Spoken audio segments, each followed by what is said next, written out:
Emotional President Bush there speaking in Sarasota, Florida, cutting short his stop there, saying that an apparent terrorist attack has occurred on U.S. soil. They're mentioning the two planes that have crashed into the World Trade Center this morning. He says a full-scale investigation is underway to hunt down those responsible for this, saying terrorism will not stand.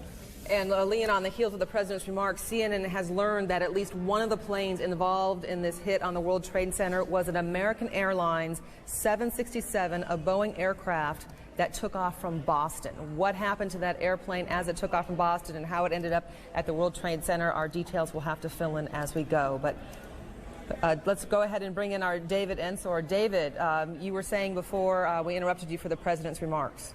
Well, unfortunately, the amount of detail that the officials who are tracking this have is pretty sketchy at this point. But I was just saying that officials are calling this an act of terrorism. They're saying that's clearly what it is, clearly not an accident. And law enforcement agencies, the FBI and others, will be taking the lead on this, officials say. And clearly, obviously, they will first try to ascertain who did this. What nationality are they? What's behind this?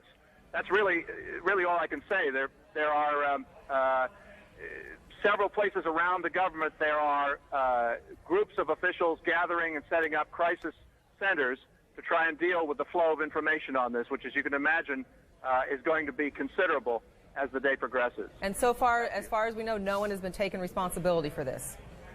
There have been no claims of responsibility, and U.S. intelligence officials say they had no warning of anything like this coming along. All right, David Ensor, thank you for joining us on the phone. Once again, you can see that information at the bottom of your screen. Two different planes have flown into the World Trade Center within the last hour. One plane was an American Airlines Boeing 767 from Boston. In terms of how many people were on board that plane and if it was forcibly taken from Boston into New York, we still have yet to learn. We're joined now on the telephone